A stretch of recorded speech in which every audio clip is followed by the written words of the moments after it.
6:30 na, papakawalan na natin. Gawa ng daily routine. 3 times a day, minsan 4, pero ngayon tayo po anong tawag dito. Papakawala muna ng 6:30 yan po. Meron akong nakilala, ang pangalan ay Dennis Palma. Sa oras ng pangangailangan, siya'y madaling malalapitan. Sa mundo ng kalapatiran, ang ibon niya'y maaasahan. Magandang umaga mga kasubis. Bali, dito tayo sa ating Flyers Club, Santa Mesa. Una sa lahat, meron po tayong bad news pero part of the game. May nag-PM po sa atin isang OLR. Papalitan po yung tatlong ibon po natin doon entry. Gawa po nagkaroon po ng casualties or namatay po sa loob. Sabi ko nga, part naman ng pag-iibon yan kahit sa loob nyo, pwede madisgrasyan, pwede naman din pong ma-fly away yan, pero yun po disgrasya bilang nagkasakit. Katulad sa atin, hindi naiiwasan ng sakit kahit anong ganda ng maintenance nyo, kahit anong ganda ng mga pag-handle nyo. So, parang tao yan hindi porke healthy, hindi naatakihin sa puso, o hindi porke healthy, hindi na madidisgrasya. Ganun lang po yan. Pero tayo po, kaya makaiwas sa sakit, number 1, ito po. Pagdating po sa tubig, pagdating po ng hapon, tinatapon na po natin yung tubig para hindi matukso ang mga daga. Kaya katulad po niyan. Para hindi po matukso yung mga daga, para po doon sa inumin. Kasi pwede po silang mag-swimming dyan o pwede po silang uminom dyan at maihian. Doon pa lang po hindi pa lumilipad yung ibon natin, pwede po magkaroon ng problema. Ganun lang po yun. Baka dito sa simpleng pamamaraan ni Bite, may matutunan kayo. Tapos, pag nag-breed po tayo, hindi po tayo nagtumitigil hanggat hindi po natatapos yung kung paano continuous breeding po tayo. Pero iba't ibang lahi or iba't ibang pamilya o iba't ibang pairing. Gawa nga po ng, kung sakaling katulad po nito, nagkalpo kami kahapon dito, gawa nagkaroon ng malalang cancer, hindi napansin kagad. At saka medyo talaga mahina yung ibon, sakripisyo mo na, sayang singsing, sayang opportunity. Ganon din po sa OLR.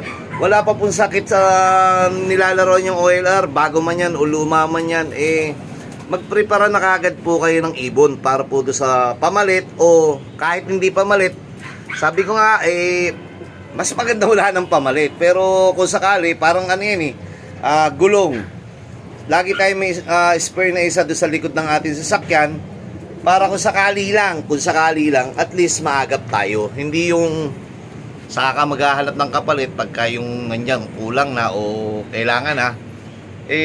One step ahead kagad po tayo. Ito yung mga ibon natin. 6:30 na, papakawalan na natin. Gawa ng daily routine. 3 times a day, minsan 4, pero ngayon tayo po anong tawag dito. Papakawala muna ng 6:30 yan po. Nagkukusa na yun. Nauna na po doon yung kila parang Emilio Romero, dami na po. Pero ang niyan, kakalahati lang yan. Malamang ang tawag dito, malamang hen pa lang yan o kak. Tingnan nyo po yung ibon natin dyan dumadaan sa kuryente Kaya hindi po tayo Kaya hindi po tayo pwede magpalipad talaga ng marami.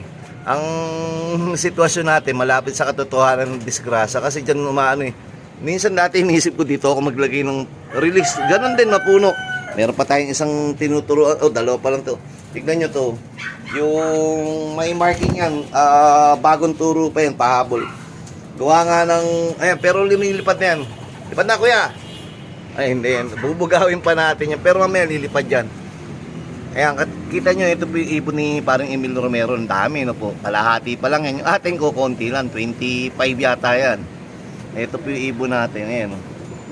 Then, ito, pwede natin bugawin yan. Pwedeng bahala na sa... o nga pala, meron pa pala tayong June 29, start ng MMFC. Meron po tayo. Post ko lang, labas tayo. What's up mga ka-showbiz? Yun Salamat! Ito mga ka-showbiz, bali lumabas tayo. Tignan mo, palili pa rin natin yan. Ito yung kagrupo niya. Kailangan humabol na yan dahil July na. Ibig sabihin, lumipad na, hindi pa natin binubugaw. Ibig sabihin, malapit na po tayo sa katotohanan na magsimula ang training. Tayo dito muna. Yun yung isa nandun Tayo dito muna, gagawin natin unti-unting palakas. Then after nung siguro 1 week pa, mag-training na tayo.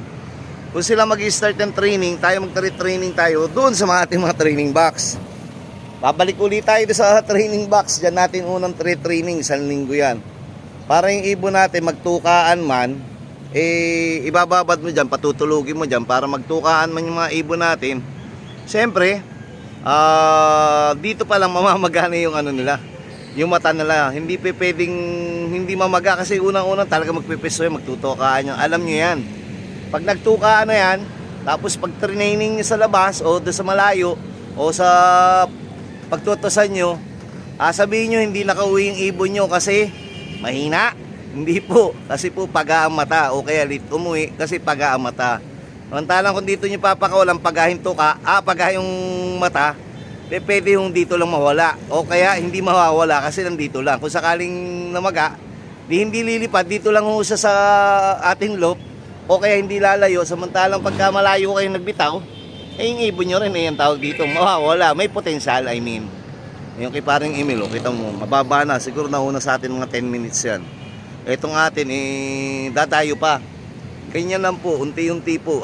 Kung makita nyo sa video ko kahapon, yung ibon po natin, unti-unti na po tayo nagpapalakas. Bahala po sila.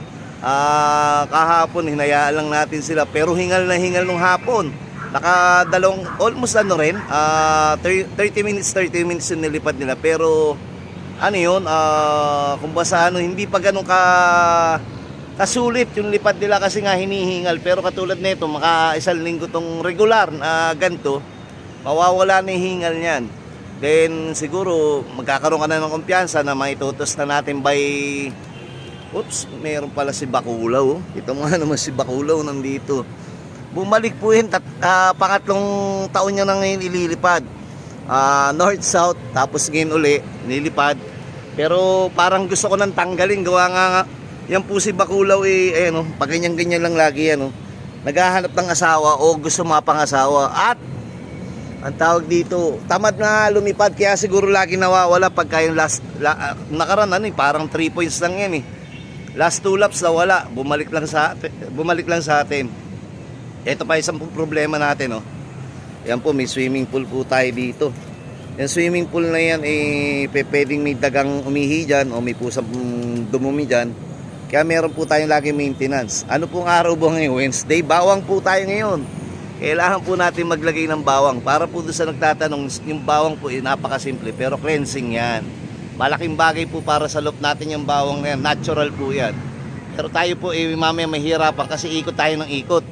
Kaya minsan may umaangal o meron nagko-comment na bakit ang likot ng camera natin. Kasi nga po, umiikot din po yung ating binibidyoan. Asa na?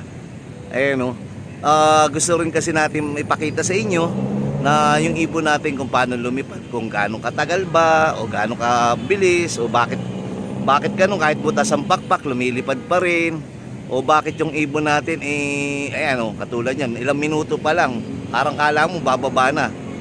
Ang tawag dito, maglilinis muna po ako, mamaya natin ituloy para at least habang lumilipad sila hindi sayang oras po natin. Sige po. What's up mga kasubis? Eto mga kasubis, magandang umaga. Nakapagpalipad tayo pero meron tayong kasama dito itim, pipikit-pikit. Pansin nyo po ba? Pagka ganyan may bihag kayo, may sakit man o wala, yung naglalakad na yan. May sakit man o wala, bugawin na natin. Gawa nga ng ika-ika Ibig sabihin may dalang sakit yan. Pag yan nakahawa pa, sa balat pa lang yan o balahibo, meron yan. Ganyan pipikit-pikit at para mahina. Bugawin ko na muna po. Gawin natin, lapitan natin ng konti pero hindi tayo pwede lumapit ng todo doon. Tignan nyo naman, napakalalim ng ating lugar. Ito po yung iba nating ibon, hindi pa bumabalik yung iba.